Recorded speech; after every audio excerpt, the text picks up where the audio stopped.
Welcome to Skinny Boy Entertainment. Thank you for joining me. Listen, I'm so happy to be back, guys. I'm so happy. I missed you guys so much. Today's topic, we will be talking about Andrew Tate and George Janko. And they go into a discussion basically about porn. What are the effects it has on young men? And basically the mindset I used to have, and maybe some of you guys still do, where you say, you know what, I'll change when the right person comes across my way. But as for right now, I'm gonna continue being a hoe. As y'all can see, I got a new place. I know I look good, so it's okay. It's okay. You ain't gotta tell me. All you gotta do is hit that like and that subscribe button. So let's get it.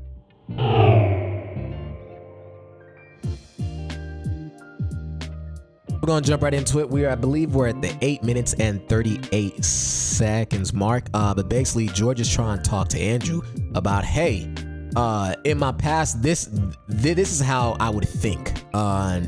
He's a Christian, and as being a Christian man, you would think, you know what, I'm gonna do this until the right person comes into my life. So he's basically describing to him how his thought process has changed from that. So let's get it. My thing is, yes, when I met here's my theory. Yeah. When I was out about and I was having fun, as a Christian man, I was waiting for the right woman. Yeah. And I came to this guy and he goes, I don't understand, I thought you were Christian. And I go, listen, bro, I'll be a good Christian man to a good Christian woman. When I find somebody who has good morals and I know that she'll have my back and she'll do good, and when God presents me that girl, I will be a good man to her. Yeah. And he asked me something that changed my life forever. He goes, well, if you're the son of God and you're asking for his daughter, why would that father ever give you a daughter when you treat everybody else like garbage? And so I had to I want you to think about that.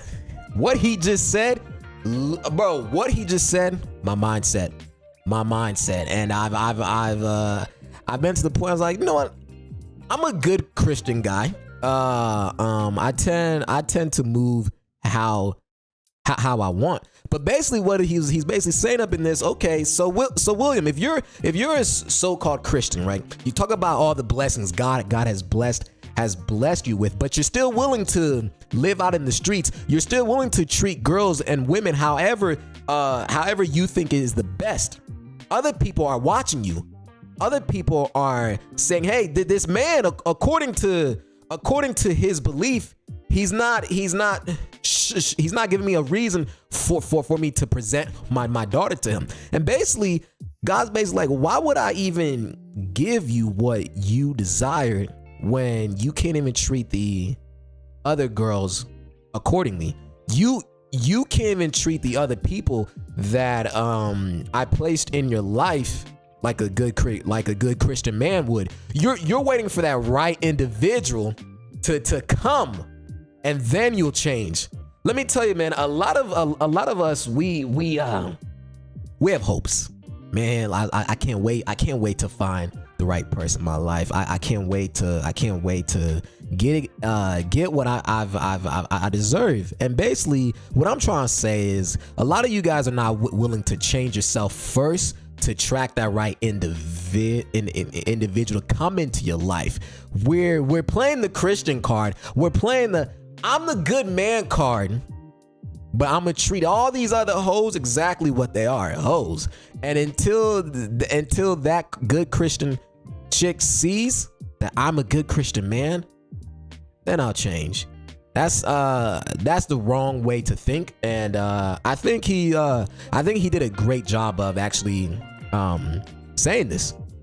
I think when it comes to blessings, I believe that it's given from God. Yep. And to move on to new blessings, you have to handle what you've been given. Agreed.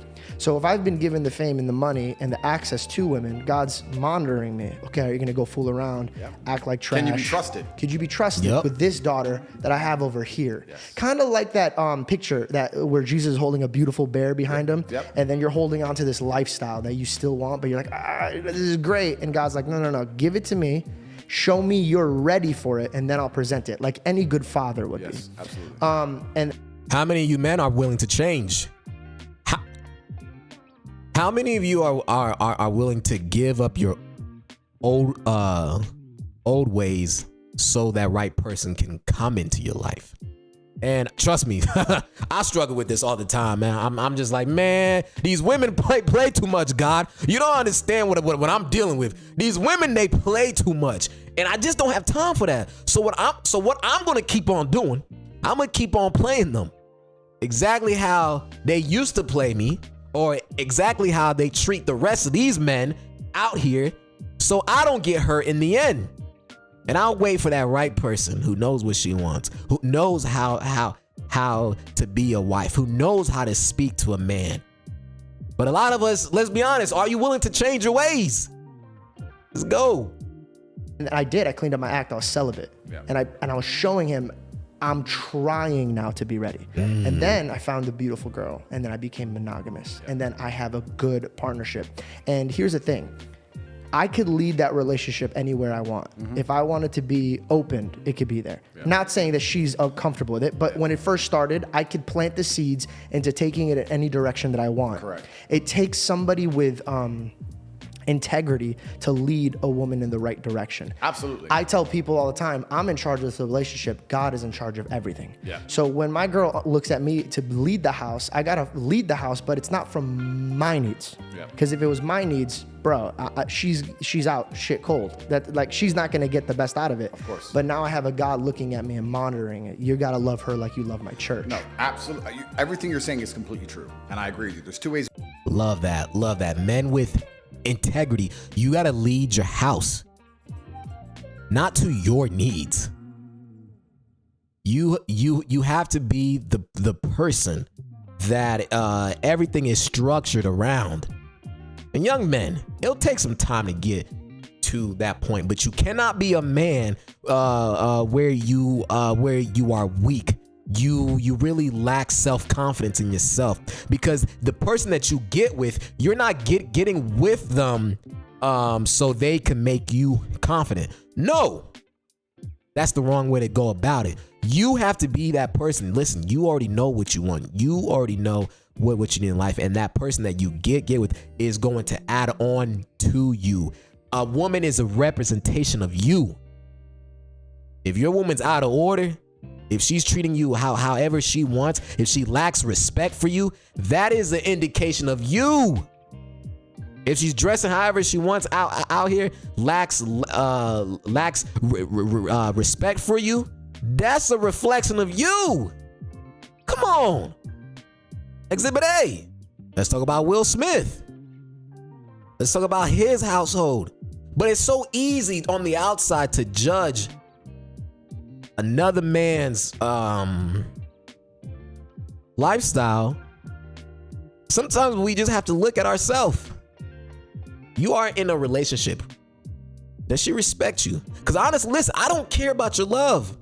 I need you to respect me. Love over time will fade. Your happiness, I can't always make you happy. It's not my job to always make you happy. But can you respect me?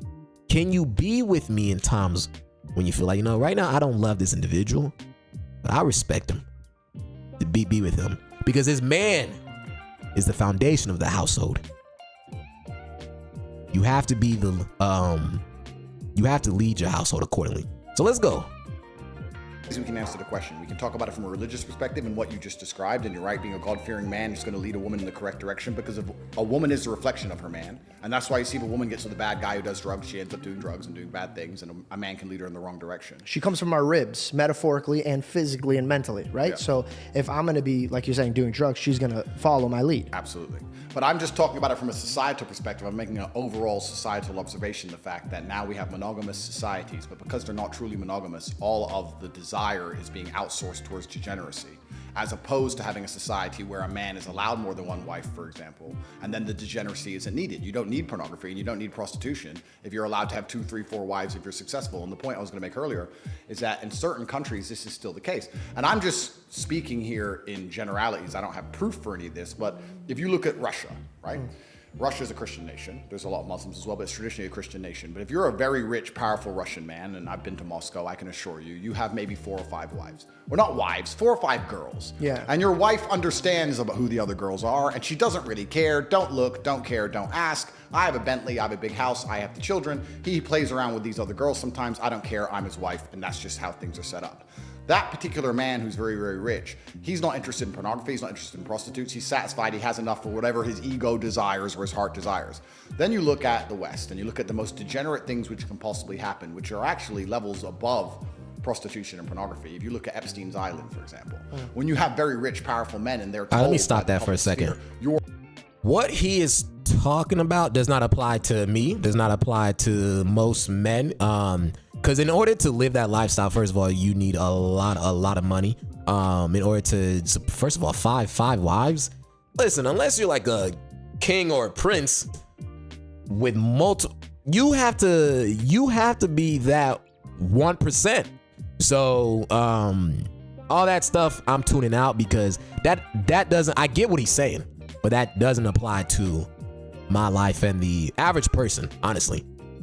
Or not allowed to have more than one woman, but they don't have God to control them. They're godless. Then they say, okay, well, how can I satisfy myself if God's not restricting me? The society's saying I can only have one woman. I'm not allowed to have 4 or 5, which would satisfy me in some regard for my ego or unhealthy reason or whatever my reason is. So I'm gonna end up doing things in private. I'm gonna end up doing things in secret. And then you have Epstein's Island appear. So it's kind of interesting. God is important and God is extremely required to restrict people. But if you take the God out of the element and you only use society to try and restrict the sexual desires of people and tell them they have to be monogamous, you're going to end up with more degeneracy than if men were allowed to be polyamorous and have more than one. The fear of God, you take the fear of God out of society, we get chaos. We get people who lack self-respect. The fear of God, you take that out. We got people who are prideful. The fear of God, we take that out. Come on.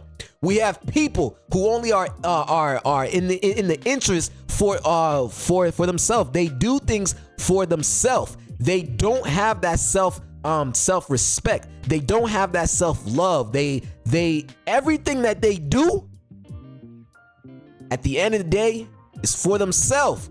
So because I lack the fear of God, I'm going to do whatever I can to enjoy, to lust, to envy, to be prideful, to be filled with so many blessings around this world. And who's going to stop me? Because God's not going to stop me. You remember, people, just because you believe in a God, that doesn't mean that's going to control how you act. Come on, it comes down to the heart. You know what? Because I do have the fear of God, I'm not going to cheat on my wife. Because I do have the fear of God, I'm a respectful person to society. Because I do have the fear of God, there are certain people I will not associate myself with. Because I have the fear of God, there is wisdom bestowed upon me. So I don't do the same mistakes over and over and over again, expecting a different outcome. He is spot on. When you take the fear of God out of society, chaos occurs. But come on, let's go. Wife, does that make sense? 100%. And the reason why I asked you, is this generation more evil than the last? And I wanted to circle back how you said the West is falling apart. Yeah. I believe that it's kind of, and I always go back to biblical references, not because I'm an annoying Christian, but I just like truth. And I notice that truth comes out of these testimonies that I see. Yep. And the one thing that I've realized with humanity, God or no God, it's your access. Yep. And I think that's why God reflects the heart. He doesn't reflect your actions. He reflects your heart. Because let me give an example, pornography. I don't watch porn. The reason why I don't watch porn is, one, it's unhealthy. For me, before you carry on, I don't watch porn because it's genuinely uninteresting. Like it's gotten weird. You could put porn on and I'd be like, I just don't get it. That's the thing. And also, for example, I like to practice the monogamous relationship. So when I get married one day, I know my girlfriend's not going to be at the prime model look when she's 50 or whatever she is. So I got to practice that this is the only woman that I have. It's diligence. Okay, so opening up the access. Look at a man who's watching pornography. I fall off the wagon every once in a while. I'm not sitting here saying that I'm perfect. How many of you guys watch porn? let's be real. I asked my group chat, hey guys, what's the longest you have went without watching porn? For me, it was 3 weeks, 21 long days. It was a battle, struggling, going through, and dodging bullets. 21 days, and there's Zoomy, you're insane. Skinny boy, you're insane. 21 days, I know, but let me tell you, right? I feel like a lot of young individuals have gotten to the point where we want to justify a lot of what we do, and maybe sometimes we've gotten used to it, and we don't really see it as a sin, or we really don't see the effects that it has on our life, and that's when it becomes dangerous. When you have consumed a certain type of outlet, when you have consumed a certain type of, what's the word? Y'all know what I'm trying to say. Basically, you get lost in the sauce and you start justifying, well, it's only twice a week or 3 times a week, or it's only when I do when I go to certain events. That becomes a problem. We got to get to the point where we cannot allow porn to dictate our life. And then because us as men, it becomes harder to even talk about this topic, because when you're talking to those people who are oh so holy, you don't want to talk to them about this because you may feel like they don't even know what you're talking about, and most of the time they're probably lying to keep up that image. But let's go on. About a year, maybe 2 years ago, I was watching porn, and there was back in the day when I was growing up, was like your stepmom. Yeah. And to me, that was always weird, because I'm like, dude, that's your, like, still, it's your mom. Yeah. Now it's your mom. And then when I freaking, like last year when I tried, I did a KSI and Sidemen thing where it was Impulsive and Sidemen. We did this collab, and there was a girl who does porn there, and I made a joke, and I go, look, I'm stuck. And it went viral, and I realized, I'm like, everybody laughed at this joke because they know what I'm saying. And it's this porn style thing where if women are stuck, then men would come and have sex with them. Yeah. That's Of course it is. Yeah. Yep. that's Yep. and these men are enjoying this. Yep. So what is this teaching them? That you could take what doesn't belong to you. And I think a lot of the things that they're programming these kids to do actually comes first through pornography, because you watch it in secret and you're not really dabbling with your men what you're watching. It's kind of like a mustard seed that grows. Yep. But then the question is, are they doing it on purpose? This is where you go deeper down the rabbit hole. Who's doing it on purpose? Well, there you go. Then you go deeper down the rabbit hole. Okay, let's go deep.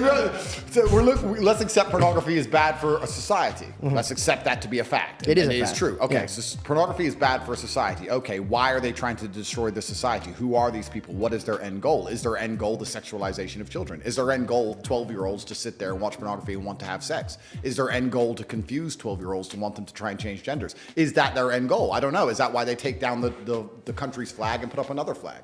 This is another thing you have to understand. I'm gonna stop it there, guys. They're basically gonna get into what me and my buddy we talk about. Us as young men, when we consume any type of content that's online, you got to get to the point of understanding what are you consuming. Is this something that's beneficial to your health? Is it something that you keep on seeing over and over and over and over again? And what are the effects that it has on you? And basically, besides just porn, plays into social media and dating apps. We get so used to swipe left, swipe right. Oh, we kind of get lost in the sauce. Like, I don't see you as an actual person. I see you as just a number that, hey, if we match, we matching is great. And if our relationship does not last, I could find somebody else in a heartbeat. Hey, you do not please me in a certain way. I can just look online and get what I need. Why would I pay for something when I can get it for free at the end of the day? But we have no idea what that's really what that is doing to us as men. Has porn controlled you to the point where it's anything that you watch after that, it feels amazing? Has porn controlled you to the point where it's almost become a problem? These are the topics we need to discuss more. Us as men, these are the dire issues that can change societies. When we can actually start to understand and break down why we do the things we do. But hey, listen, if you enjoy this content, I need you to hit that like and that subscribe button. And I might actually do more reactions from this because I really enjoyed this interview. But without further ado, Skinny Boy out.